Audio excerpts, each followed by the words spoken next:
오늘 우리가 읽었던 본문은 예수님께서 이제 예루살렘으로 이제 올라가는 길에 이제 갈릴리와 오늘 본문에 보면 이렇게 사마리아 지역을 지나가는데 그 이제 10명의 문둥병자들이 예수님 앞에 우리를 불쌍히 여기소서 하고 외치니까 예수님이 그들의 외침을 듣고 제사장으로 해서 너희 몸을 보여라. 그러니까 이제 달려가다가 그들이 이제 치유를 받아요.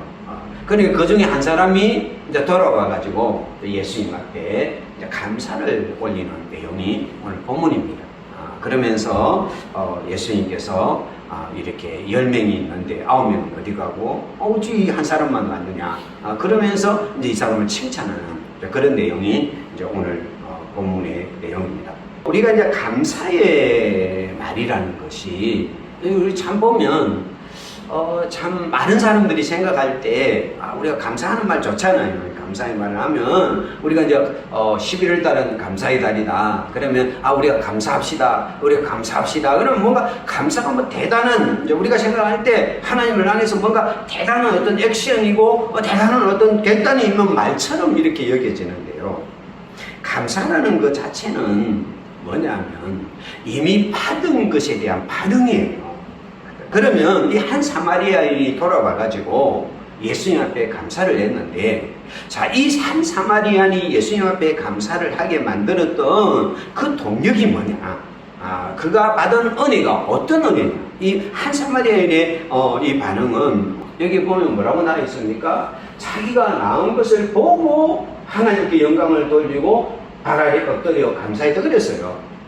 이 사람이 가다가 뜬금없이 그냥 예수님 감사합니다 이런 게 아니라는 이야기예요. 자기가 낳은 것을 보고 쉽게 말하면 감사거리를 발견하고 감사거리를 가지고 예수님 앞에 가가지고 감사를 한 거죠. 쉽게 말하면 이 한 사마리아인의 감사가 참 우리가 바라볼 때는 뭐 대단한 것처럼 우리가 이야기하지만은 감사할 수밖에 없는 거예요. 감사할 수밖에 없을 정도의 은혜를 받은 거예요. 우리가 11월 달에 오늘 감사의 달입니다. 감사합시다. 감사를 어디서 찾아서 새로 해야지. 그게 아니라는 이야기예요. 우리에게는 이미 감사할 수밖에 없도록 받은 것들이 있는 거예요. 지난 1년 동안 살아오면서 정말 11월 달쯤에 감사의 달이 있느냐면 10개월 동안 우리가 받은 감사거리가 있단 말이에요. 금식거리가 있으니까 그거 갖고 감사하자는 이야기지. 그거 감사하자는 이야기지. 그냥 여러분 감사하세요. 그런 게 아니라는 이야기예요. 오늘 한 사마리아인의 감사에 대해서 많은 사람이 찬사를 하고 뭐 대단하다 이야기하지만은 그러나 이것은 그의 입장에서 보면 받은 것에 대한 당연한 반응이라고. 그러면 그가 받은 게 무엇이기에, 그가 받은 것이 어떤 의미가 있기에 정말 그가 사람들 앞에서 이런 감사를 표현할 수밖에 없는가. 오늘 이 본문을 생각하면서 내가 받은 게 뭔가, 오늘 내 주님께 받은 게 뭔가, 11월 달에 내가 받은 게 어떤 것이고 거기에 대해서 내가 어떻게 감사를 반응할까, 이런 부분들을 생각할 수 있는 은혜가 되기를 축복합니다. 그가 받은 은혜는 첫 번째로 희망이라는 은혜를 받았습니다. 오늘 누가복음 17장 12절에 보니까 같이 함께 읽어볼까요? 시작. 한 마을에 들어가시니 나병한 자 10명이 예수를 만나 멀리 서서 그랬습니다. 여기 이제 이 사람의 상태는 나병 환자예요. 나병 환자. 뭐 옛날에는 문둥병자 그랬습니다. 문둥병자 그랬는데 그게 좀 어감이 안 좋다. 그래가지고 균이 이렇게 문둥병을 일으키는 균이 나균입니다. 나균. 그래가지고 나병 환자로 불렸고, 때로는 이 나균을 발명한 사람이 한센스라는 사람입니다. 그래서 한센스병 이렇게 부르기도 하는 거예요. 그만큼 이제 어기가 안 좋기 때문에 그래요. 그 나병이라는 병은요, 그 병 자체는 그렇게 아프지 않은 병이에요. 왜냐하면 그 병 자체는, 이 균 자체가 우리 감각을 이렇게 마비시키고 그렇게 해가지고 우리 살을 썩어가게 만드는 병이기 때문에 안 아파요. 우리가 당뇨가 걸리면 안 아파요. 이게 병 자체는 안 아파요. 누가 당뇨가 걸렸다 그래도 안 아픈 것처럼 이 나병 자체는 그렇게 아픈 병이 아니에요. 쉽게 말하면 나병은 아파서 힘든 병이 아니라 흉해서 힘든 병이에요. 이게 막 썩이 들어가고 그러니까 보기가 흉한 거예요. 막 이렇게 코도 떨어지고 이렇게 하니까 보기가 흉한 거지 그 자체가 힘든 건 아니에요. 애양원에 가면 그게 이제 그 CCC에서 1년에 한 번씩 거기 와갖고 수련회를 합니다. 하면서 거기 오래된 나병 환자들이 있어요. 이제 권사님들 이런 분들이 있는데 그분들은 뭐만 하냐면 기도만 한단 말이에요. 기도만. 맨날 기도만 하는데 제가 거기서 한번 가서 이제 그때 만나 뵀는데 제가 만나 뵌 나병 환자 권사님은 95세예요.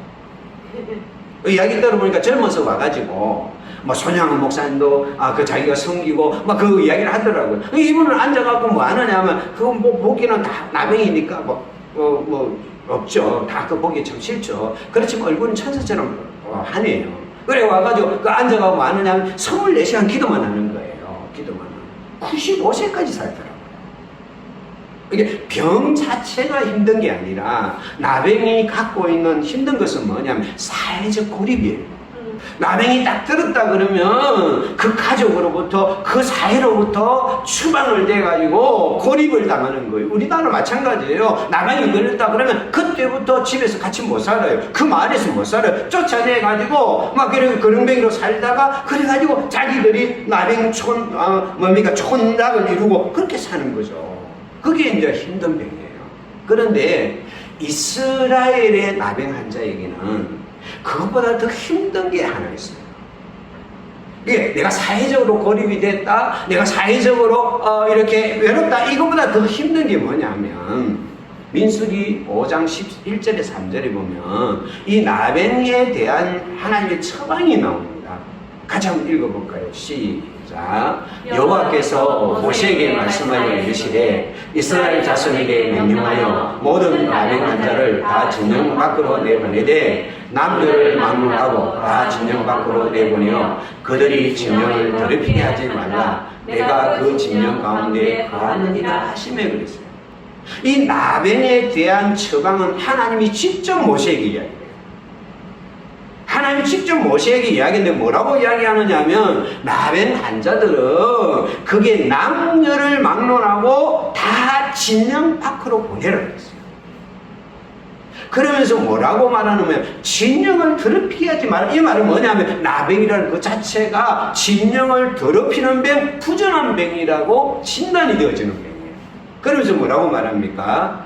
내가 그 진영 가운데 거하느니라 이 말을 해주면, 그러니까 내가 이 진영 가운데 거하기 때문에 그들을 두지 말고 바깥에 두라. 이 말은 뭡니까? 이 병 자체가 하나님으로부터 버림받은 거예요.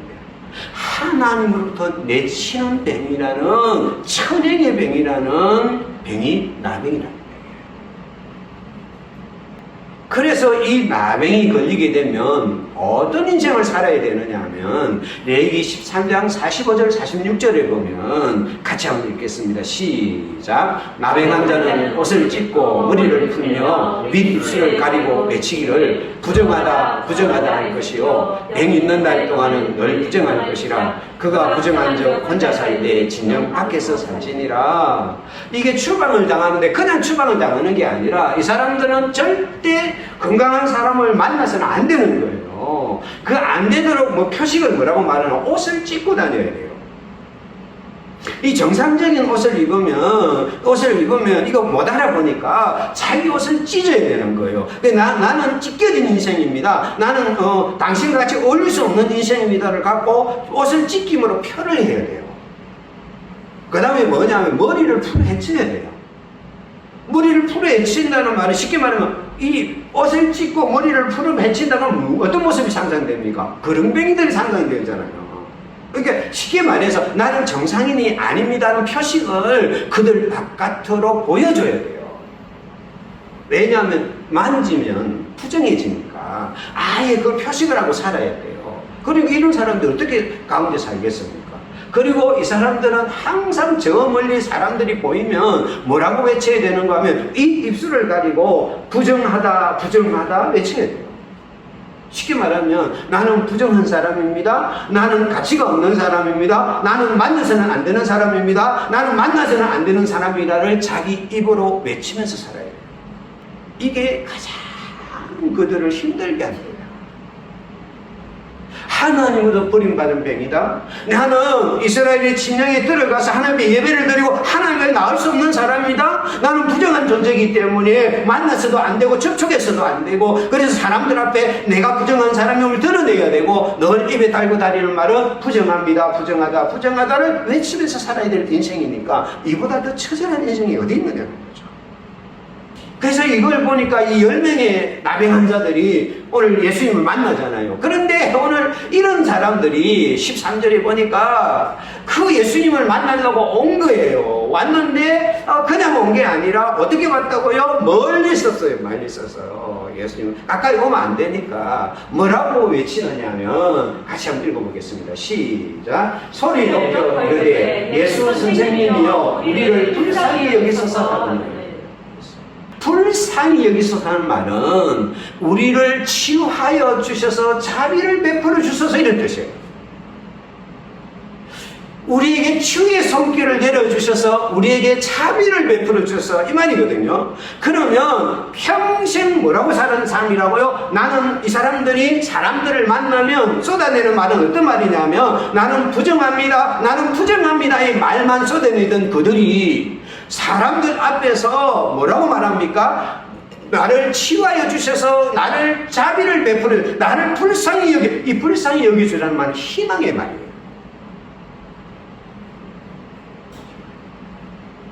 나는 부정합니다. 부정한 이 말은 절망의 말이에요. 나 인생은 부정한 인생이기 때문에 나를 만져서도 안 되고 가까이 와서도 안 되고 내 인생이 간섭해서도 안 되고 내 인생은 이렇게 버림받은 채로 두세요 이 말이거든요. 그런데 이 사람들이 오늘 10명이 모여갖고 뭐라고 외치냐면, 우리를 불쌍히 여기소서, 우리를 치유하여 주셔서 우리에게 자비를 베풀어 주셔서 희망을 이야기해요. 여러분, 이 사람들은 이런 이야기해서는 안 되는 사람들이에요. 이 사람들은 이런 이야기하도록 허락되지 않는 사람들이에요. 이 사람들은 늘 부정합니다, 부정합니다 하고 외칠 수밖에 없는 인생이 이렇게 바뀌어서 소리를 쳤단 말이죠. 근데 이 외침 속에는 독특한 단어가 하나 있습니다. 어떤 단어가 들어있느냐 하면 예수 선생님이요 하는 단어가 있어요. 선생님이요, 이 단어는 지도자요, 주요, 선생이요, 이 세 가지 의미가 있어요. 요즘 선생님들은 힘들어요. 하는데, 근데 옛날 선생님들은 진짜 그림자도 못 밟아요. 그러잖아요. 옛날 선생님 그림자도 못 밟아요. 그 정도예요. 그러니까 예수님 당시의 선생님이라는 거는 지금 우리가 하는 선생의 존재가 아니에요. 내 인생의 가치를 결정짓고 내 인생을 맡겨도 되고 내 인생의 모든 걸 지도하고 이끌 수 있는 분이요, 이런 말이에요. 근데 이 말은 예수 선생님이요, 이걸 영어로 마스터로 번역을 했는데, 이 말의 의미는 누가 쓰느냐면 예수님의 제자들이 예수님에게 쓰는 용어예요. 뭔가 좀 이상하지 않나요? 예수님의 제자들이 예수님에 쓰는 용어를 이 10명의 나병 환자들이 와가지고 가까이 멀리 있어가지고 그 용어를 가지고 예수님의 이름을 부르면서 우리를 불쌍히 여겨줘서 하고 희망의 은혜를 이야기합니다. 왜 그랬을까요? 무엇이 이들로 하여금 예수님이 간다는 이야기를 듣고 나오게 만들었고, 무엇이 이들에 하여금 희망의 소리를 부정합니다, 부정합니다의 소리를 잘 치면서 살았던 이들의 인생에 불쌍히 여기서서는 희망의 기도를, 희망의 간구를, 희망의 절규를 할 수 있게 만들었을까요? 이번에 영상을 하나 보니까 우리 목사님 한 분이 이제 이번 설교 준비하니까 영상 하나를 올렸더라고요. 보니까 그 성지순례를 이렇게 갔던 목사님하고 두 분이서 10명의 운동병자들이 묶었던 그게 확실한 건 아니지만은 묶었다고 여겨지는 그 장소를 가고 찍은 영상이 있더라고요. 그걸 톡방에 올려놨더라고요. 거기 보니까 그게 뭐냐면, 쉽게 말하면 옛날에 그 포도주 같은 이런 거 저장했던 이런 땅굴 같은 거 있잖아요. 땅굴 같은 것을 여기다 딱 해가지고 쉽게 말하면 땅굴 감옥 같이 생긴데 해가지고 뚜껑 뜯으면 아무도 못 나가는 그런 곳이 10명의 문둥병자들이 묶어둔 곳이래요. 그래가지고 못 나가도록 바깥을 못 나가도록 그렇게 해가지고 그 뚜껑은 왜 있느냐, 그 동네에 있는 사람들이 와서 음식 같은 건 줘야 되니까 자비를 베풀어줘야 되고 주니까 그거 먹으려고 있고, 그래서 그 안에서 똥 싸고 뭐 하고 다 했다는 거예요. 그런 인생을 살았다는 거예요. 그거 쳐다보니까 참 실감 나더라고요. 그런데 그들이 그 토구를 비집고 나와가지고 그 사람들에게 돌에 맞아 죽을지 모르는 그 위험을 안고 뒤집고 나와가지고 그들 앞에 서게, 예수님이 가는 곳에 서게 만든 게 뭘까? 예수님이 나병도 치유했다더라. 누가복음 5장에 보면 예수님이 나병을 치유한 사건이 일어나거든요. 그래서 사람들 앞에서 나병 환자 한 사람이 완전히 치유했다더라. 그 이야기를 누군가가 전해줬을 거죠.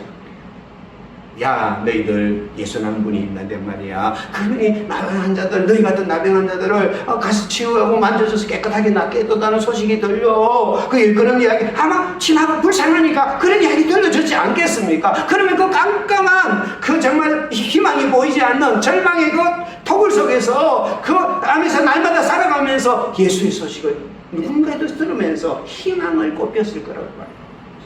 우리도 예수님을 만나면, 우리도 저주받은 인생에 날마다 부정합니다 살아가는 우리 인생에 예수님을 만나면, 예수님을 혹시나 만나면 우리 인생에도 다른 일들이 생기지 않을까? 예수의 소식이, 예수의 소문이 그 절망의 그 구덩이 속으로 스며 들어갈 때 그 절망 속에 앉아있던 10명의 문둥병자들의 마음속에 희망의 씨를 뿌리기 시작했을 것이라고 저는 생각해요. 그런데 갑자기 뭔가 그렇지만은 예수님 못 찾아가지고 자기는 어디 찾아가지고 자기 인생인데, 근데 어느 날 갑자기 그들이 있는 곳 가까이로 사람들이 웅성거리는 소리가 들리고 뭔가 조짐이 이상하니까 물어봤을 거 아니에요. 무슨 일이니까 예수가 지나간다더라, 이 소식이 들렸어요. 그러니까 그들의 마음에 그 예수라는 이름이 불러주는 희망의 불씨가, 예수라는 이름이 그들의 마음에 주는 그 희망의 소망이 꿈틀거리기 시작하면서 그들이 어둠에 굴을 10명이서 엉금엉금 기어나왔을 거라고. 그리고 예수님께 가까이 가지는 못하니까 멀리서 가지고 예수 선생님이요, 이 말은 뭡니까? 자기들이 그 굴 속에서 예수의 이름을 듣고 했던 희망의 씨앗이 그 예수 이름을 향한 그들의 믿음이 되고 신앙이 되어가지고 예수 선생님이야 하는 호칭이 나오고, 그리고 그 예수의 이름이 그들의 마음에 심어주는 희망의 노래를 부르게 되는 거예요. 우리를 불쌍히 여겨주소서. 여러분, 예수 그리스도의 이름은 희망이에요. 우리 인생이 아무리 절망이고, 우리 인생이 아무리 암담하고, 우리 인생이 아무리 답답하고, 우리 인생이 아무리 가로막혀도 예수 그리스도의 이름은 우리에게 희망이 되는 거예요. 소망이 되는 거예요. 그래서 우리의 입술에 희망의 소리를 말할 수 있게 만드는 거예요. 희망의 고백을 말할 수 있게 만드는 거예요. 희망의 기도를 올리게 만드는 거예요. 우리가 기도할 수 없을 때 우리를 위해서 기도해주는 주님이 계십니다. 10편 42편은 다윗의 노래입니다. 다윗이 자기의 사정을 이렇게 고백합니다. 같이 한번 읽어보겠습니다. 시작. 내 반석이신 하나님께 말하기를 어찌하여 나를 잊으셨나이까? 내가 어찌하여 원수의 압제로 말미암아 슬프게 다닙니까? 하리로다. 내 뼈를 찌르는 칼같이 내 여전히 나를 비방하여 늘 내게 말하기를 내 하나님이 어디 있느냐? 얼마나 힘든 인생이에요. 하나님 나 잊어버렸습니까? 이런 말을 하는 거예요. 내가 어찌해서 원수의 압제로 말미암아 나를 날마다 슬프게 다니게 만듭니까? 나의 대적들이 날카로운 칼처럼 나를 비방하여 찌르는데 뭐라고 찌르느냐 하면 내 하나님이 어디 있느냐? 다윗아, 너는 그렇게 하나님을 자랑하더니 하나님의 사람처럼 그렇게 큰소리 치더니 너 꼴이 그게 뭐냐? 내 하나님이 어디 있느냐? 날마다 나에게 말이라. 그런데요, 11절에 이렇게 고백합니다. 같이 한번 읽겠습니다. 시작. 내 영혼아 내가 어찌하여 낙심하며 어찌하여 내 속에서 불안해하는가. 너는 하나님께 소망을 둬라. 나는 그가 나타나 도우심으로 말미암아 내 하나님을 여전히 찬송하리로다. 내 영혼아 내가 어찌해서 낙심하느냐. 어찌하여 내 속이 불안해하느냐. 하나님이 소망인 하나님 있지 않느냐. 희망인 하나님이 있지 않느냐. 그 하나님이 나타나서 나를 도와주실 것이기 때문에 나는 여전히 하나님을 찬양할 것이다. 사람들이 내 하나님이 어디 있느냐고 말하는 이 상황 속에서도, 이 절망 속에서도, 이 낙담 속에서도 나는 하나님을 찬양할 것이다. 왜냐하면 하나님이 나의 희망이 되기 때문에. 여러분, 세상의 소망이 끊어져도요, 세상의 소망이 아무것도 보이지 않아도, 이 대한민국이 희망이 없어 보인다 할지라도 예수 그리스도가 우리의 희망인 줄 믿습니다. 아멘. 내 인생에 희망이 없어 보인다 할지라도 예수 그리스도가 우리의 희망인 줄 믿습니다. 아멘. 할렐루야. 할렐루야. 네. 그래서 예수님은요 우리의 희망입니다. 이방인인 백부장의 병든 하인의 희망이 예수님이 되어주셨고요. 예수님께서 한 바리새인의 시몬의 집에 갔을 때 정말 그 동네의 죄인인 한 여인이 예수님 옆에 와서 눈물로 정말 예수님의 발을 씻길 때 예수님께서는 그 죄인인 여인의 희망이 되어주셨고, 모든 사람들이 손가락질하는 삭개오의 희망이 되어주셨고요. 마지막 십자가에 못 박혀 돌아가는 마지막 그 순간에도 평생 동안 강도짓을 하면서 십자가에 마땅히 책임받아야 될 한편 강도의 그 희망이 되어주신 분이 예수님이시죠. 이 한 사마리인이 감사할 수밖에 없었던 이유는 희망이 되신 예수님께서 내 인생을 찾아와 주셨고 내 삶 가운데로 찾아와 주셔서 나의 희망이 되어주신 그 예수 그리스도, 그분이 때문에 감사할 수밖에 없는. 아멘. 여러분, 지난 10개월 동안 때로는 우리의 삶이 때로는 좀 괜찮을 수도 있고 힘들 수도 있지만 우리가 기억하고 고백하는 것은 지난 10개월 동안 예수 그리스도는 우리의 희망이었습니다. 네. 예수 그리스도는 우리의 소망이었습니다. 예수 그리스도는 우리의 빛이었습니다. 예수 그리스도는 내 감사의 제목이었습니다. 아멘, 아버지. 할렐루야. 아멘. 그것이 그의 감사입니다. 그리고 14절 같이 한번 읽겠습니다. 시작. 보시고 이르시되 가서 제사장들에게 너희 몸을 보이라 하셨더니 그들이 가다가 깨끗함을 받은지라. 근데 여기 참 이상한 게 13절까지는 우리를 불쌍히 여기줘서 하고 외치잖아요. 외치면 그 다음 14절에 나오는 단어가 그 소리를 들으시고 이래야 되는데 보시고 그랬어요. 예수님은 그들의 소리를 듣는 게 아니라 소리치는 그들의 상황을 보셨어요. 예수님은 그들의 소리를 듣는 게 아니라 소리치는 그들의 외로움을 보셨어요. 그들의 아픔을 보셨고 그들의 눈물을 보셨고 그들의 절망을 보셨어요. 우리의 희망이신 예수님은 오늘도 우리를 보세요. 아멘. 이 본다는 단어는 그냥 눈으로 보는 정도가 아니라 주의를 가지고 깊이 보다, 따뜻한 마음으로 보다, 따뜻한 눈으로 보다, 공감하면서 보다, 이런 뜻이에요. 오늘도 우리가 소망이 있는 것은 희망이신 그분이 가득히 먼 희망이 아니라 저 멀리 있는 희망이 아니라 그분이 내 삶 가운데 찾아오시고 내 생각 가운데 찾아오시고 내 삶 현장에 찾아오시고 나를 보시는 주님, 나의 아픔과 나의 눈물과 나의 고통과 나의 외로움을 보시면서 함께 느끼고 함께 아파하시고 함께 품어주시는 주님이기 때문에 우리에게 희망이고 감사의 점이 있습니다. 아멘. 여러분, 우리 감사 제목은 예수님이에요. 아멘. 그 예수님이 나를 바라보시고 예수님이 내 인생을 보시고 예수님이 내 인생을 품어주시는데 뭐가 걱정해요? 아멘. 아버지.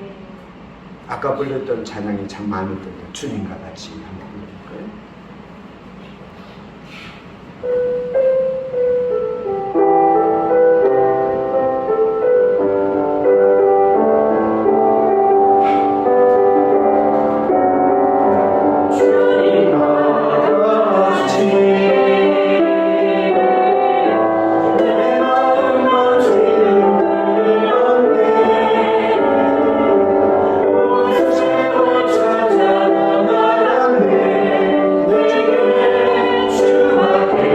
Oh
여러분, 우리에겐 주밖에 없습니다. 아멘 주여. 그 주님이 우리를 보고 말씀합니다. 같이 한번 읽겠습니다. 시작. 보시고 이르시되 가서 제사장들에게 너희 몸을 보이라 하셨더니 그를 가져가 깨끗함을 받은지라. 그 중에 한 사람이 자기가 나은 것을 보고 큰 소리로 하나님께 영광을 돌리며 돌아와. 여러분, 우리의 희망은 예수님은 희망으로 끝나는 게 아니에요. 우리 희망이신 주님은 단순히 우리를 바라보시고 우리를 만져주시고 공감하는으로 끝나는 게 아니에요. 그분이요, 천행의 질병이었던 그 나병을 향해서 외치는 거예요. 제사장에게 보여라 그랬어요. 할렐루야. 이 제사장에 보이란 말은 무슨 이야기냐면, 이 나병이 나으면 반드시 제사장에로 가야 돼요. 가가지고 제사장이 진정하러 와갖고 이 사람이 나았는지를 검사를 합니다. 다 검사를 다 하고요. 또 일주일 정도를 또 지켜보고 이렇게 해가지고 진짜 나았다 싶으면 그때 하나님 앞에 제사를 드려, 정결 제사를 드려. 그리고 난 후에 그 제사장이 이 사람은 나병에서 해방돼 치유됐습니다 하고 선포를 하면 그때 이 사람은 정상으로 돌아와가지고 같이 생활할 수 있는 거예요. 이게 제사장이 보이는 말은 내가 너를 치유했으니까, 내가 그 나병을 치유하니까 가서 제사장에게 너희 깨끗한 몸을 보이라, 이런 뜻이에요. 그런데 아직까지는 이 나병이라는 부분이 다른 병처럼 이러는 게 아니고 피부에서 있는 병이기 때문에 내가 나았다 하는 거 이야기해도 그게 바로 보이는 건 아니에요. 그러니까 이 사람들이 믿음으로 가는 거예요. 대단한 믿음이죠. 이게 얼마나 이들이 갖고 있는 믿음이에요. 그런데 가다가 보니까 이 한 사람이 그중 한 사람이 자기가 나은 것을 보고 그랬어요. 똑같은, 예수님이 보는 거와 똑같은 단어예요. 깨끗해지는 거예요. 그 피부가 나병이 깨끗해지는 거예요. 그 절망이 끝난 거예요. 그 저주가 끝난 거예요. 그의 삶을, 모든 것을 지금까지 했던 것도 모든 부정한 것이 끝난 걸 그거 봤어요. 보니까 그의 마음속에 가루가 터지는 거예요. 감사할 수밖에 없어요. 아멘. 여러분, 내 인생을 이렇게 바꿔주시고 내 인생을 이렇게 회복시켜주시고 내 인생을 살려주신 그 은혜 앞에 어찌 감사하지 않을 수 있겠어요. 우리가 감사하는 것은 우리를 회복시켜주시는 예수, 아멘. 우리를 치유하시는 예수님, 우리를 살리신 예수님, 우리가 하나님 바깥에 있던 우리를 하나님의 자녀로 살리신 그 예수님의 은혜를 우리가 받기 때문에 감사할 수 있는 거예요. 아멘. 할렐루야. 아멘. 그래서 그 사람이 예수님 앞에 간절히 무릎을 꿇을 수밖에 없다. 시편 126편 1절 2절 같이 한번 읽겠습니다. 시작. 여호와께서 시온의 포로를 돌려 보내실 때 우리는 꿈꾸는 것 같았도다. 그때 우리 입에는 웃음이 가득하고 우리 혀에는 찬양이 찼었도다. 그때의 문나라 가운데서 말하길 여호와께서 그들을 위하여 큰 일을 행하셨다 하였도다. 시온의 포로로 돌릴 때 우리가 꿈꾸는 것 같도다. 여러분, 이 나병 환자가 그 나병의 저주에서 돌이켰을 때, 살림을 받았을 때, 깨끗해졌을 때 그의 마음이 꿈꾸는 것 같지 않겠습니까? 아멘 주여. 그때 우리 입에는 웃음이 가득하고, 아멘. 나의 절망이 끝났구나, 나의 슬픔이 끝났구나, 나의 저주가 끝났구나, 웃음이 가득하고 우리 혀에는 찬양이 가득하고. 할렐루야. 할렐루야. 아멘. 우리가 사람들 가운데 말하기를 여호와께서 나에게 큰 일을 행하셨다. 아멘. 이게 감사라는 거예요. 아멘. 아, 나는 나병이 아닌데요, 나는 뭐 건강한데요. 아닙니다. 우리 영적으로 나병이에요.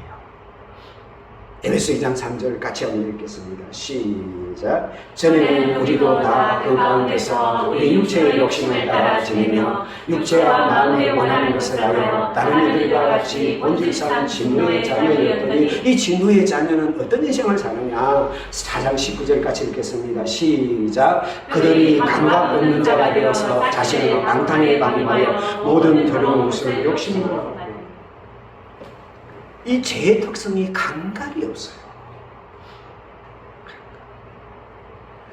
이 죄가 들어오면, 나병의 특성이 죄의 특성하고 같아서 그런 거예요. 이 나병이 들어오면 감각을 잃어버린 것처럼 죄가 들어오면 감각이 없어져 가지고요, 방탕에 자기를 방임하고요, 그 모든 그런 걸 욕심으로 행하는 인생을 우리가 살았던 게 우리거든요. 우리 하나님도 몰랐고요.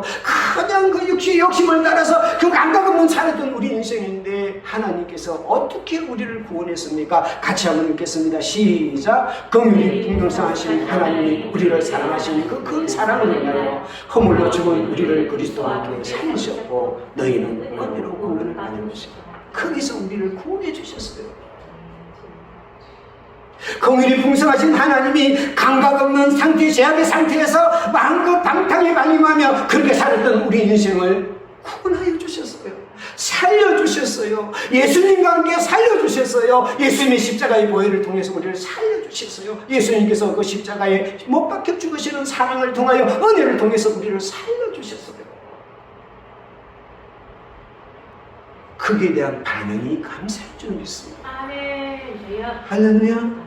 우리에게는 이 은혜가 있잖아요. 이 사랑이 있잖아요. 이 구원을 받았잖아요. 그러니까 우리는 감사할 수밖에 없는 거죠. 할렐루야. 여러분, 이 감사는 단순히 감사로 끝나는 게 아니에요. 같이 한번 읽겠습니다. 시작. 예수께서 대답하여 이르시되 10사람이 다 깨끗함을 받지 아니하였느냐? 그 9은 어디 있느냐? 이 이방인 외에는 하나님께 영광을 돌리는 돌아온 자가 없느냐 하시고. 여러분, 이 감사는요, 단순히 감사로 끝나는 게 아니라 이 감사는 그 감사를 고백하는 인격을 굉장히 아름답고 존귀하게 만들어요. 여러분, 감사가 없는 사람들은요, 가만히 보면요, 사람이요 영 찌질하고요, 감사가 없는 사람을 보면 영 질이 낮아요. 그러나 자그만 일에도 감사하고 감사를 표현하는 사람은요 굉장히 존귀해 보이고 품격이 있어요. 여러분, 이 사람은 사마리아인이었어요. 10명의 문둥병자가 나병한 자가 있는데요, 그 중에서 다른 9명은 유대인이고요, 이 사람은 사마리아인이에요. 같이 나병을 하면서도 차별받고 정말 이렇게 야 너 사마리아니야 하고 했던 인생이 그 인생이에요. 나병한 자 중에서도 가장 보잘것없는 인생인데요, 그가 감사를 고백했을 때요 예수님의 칭찬을 받아요. 나머지 9은 어디 있느냐? 어찌 한 사람이 돌아왔느냐? 예수님의 칭찬을 받아요.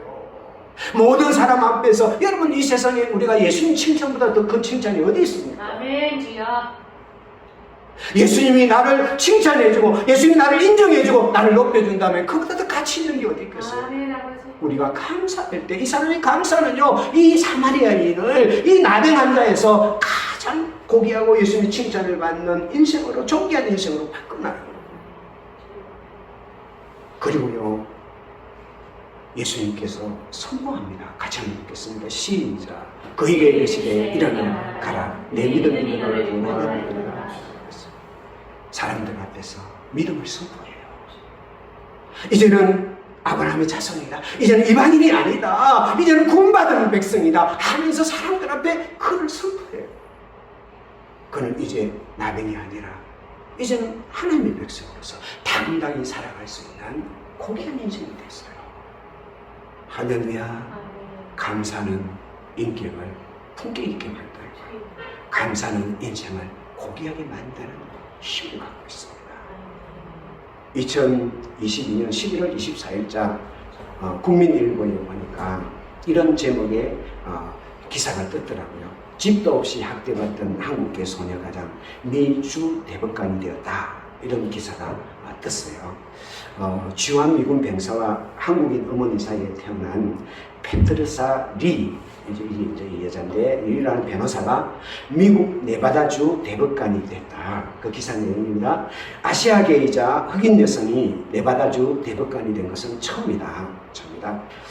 스티브 시슬렉 네바다 주지사는 21일 리 변호사를 주 대법관으로 임명해 자랑스럽고 영광스럽다며 능력의 폭과 깊이, 개인적이고 전문적인 경험이 최고 부분의 큰 보탬이 될 것이다 하면서 이 사람을, 리를 대법관에 이렇게 발탁을 했습니다. 이 대법관은 정말 입지전적인 인물인데요. 그가 이제 이 대법관을 신청하면서 그 답변서가 있거든요. 답변서에 쓴 내용을 보면 이런 내용이 있습니다. 외국에서 태어나 집도 없이 가난하고 학대받은 어린 시절을 보낸 호넬 여성입니다 하고 자기를 소개합니다. 우리나라에서 흑인 남자하고 만났으니까 혼일이잖아요. 그렇게 한국에 있을 때 정말 이렇게 나이를 받고 하다가 4살 때 미국으로 가게 됩니다. 미국으로 가게 되는데 공군기지에 사는데 그 아버지가 이 한국 전쟁의 후유증으로 알코올 중독이 돼요. 그 자상한 아버지인데 알코올 중독이 돼가지고 7살 때 이혼을 합니다. 아버지가 이혼을 해요. 그러니까 갑자기 덜렁 자기하고 남동생 둘하고 엄마가 남겨졌는데 그 엄마는 영어를 하나도 모르는 거예요. 그게 7살짜리가 영어를 하나도 모르는 어머니를 모시고 남동생 둘을 거스리면서 그때부터 살기 시작한 거예요.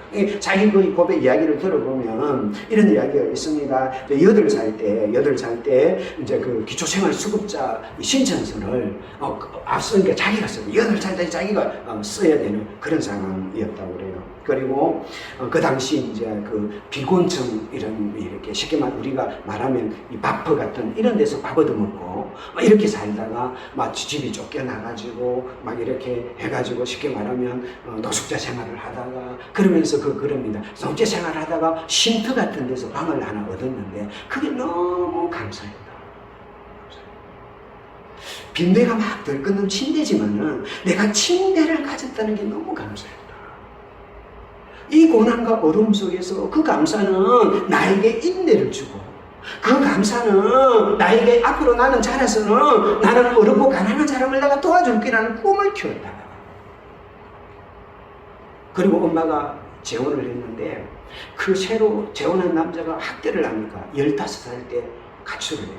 그래가지고 이 다른 집에 얹혀 사는 비어있는 소파를 임대해주는 복지제도가 있어요. 그럼 그 집에 비어있는 소파에서 자면서 고등학교를 다녔어요. 그때도 절망하고 좌절하는 게 아니라 감사했던 거예요. 그러면서 그가 이 감사하면서 막 살아가다 보니까 이제 나중에는 이제 학생회장도 되고 공부도 잘하고 전교 학생회장, 어문단장 막 이렇게 해가지고 서던 캘리포니아대에 그다음에 조지 워싱턴 대학 법대 전문대학을 졸업하고 변호사를 하다가 이번에 대법관이 된 거예요. 또 그 같은 상황에서 원망하고 불평할 수 있겠죠. 미국에 가서 같은 상황에서 마약에 빠져들 수 있겠죠. 그게 많은 흑인 아이들이 자기의 처지를 막 비관하면서 그런 어둠의 기도 들었을 수 있겠죠. 그런데 그 속에서도 하나님께 감사. 그 속에서 자그만 거 하나를 갖고 감사하고 또 자기만 감사하고 감사하게 살다 보니까 하나님께서 그 인생을 총기하게 만들어서 대법관으로 씌워주세요. 그때 우리나라 전 일간지 전부 다 대법관의 기사가 다 데스크에 올려지면서 감사는 우리를 정기하게 만듭니다. 할렐루야. 내가 작은 거 하나 감사하면요 사람들이 나를 귀하게 여겨줘요. 내가 작은 거 하나 감사하면요 그 대하는 사람들이 귀하게 여겨주고 나 자신도 가치가 있어 보이고 내 인생이 가치가 있습니다. 사랑하는 하나님의 교회 성도 여러분, 우리가 감사합시다. 감사합시다. 그런데요 왜 이 10명이 갔는데 9명은 감사하지 못하고 가고 이 1명만 감사했을까요? 이 1명은 뭘 받느냐? 자기가 치유된 것을 봤어요. 이게 예수님의 은혜구나. 희망 예수님이 나를 치료했구나. 예수님이 나를 회복해. 이걸 본 거예요. 그러면 감사가 돼요. 내 삶에 일어나는 일들을 그냥 아무 생각 없이 인생이 살아보다 이런 일 행제 맞는데 좋은 일이네 이런 식으로 살아가다 보면 감사가 없어요.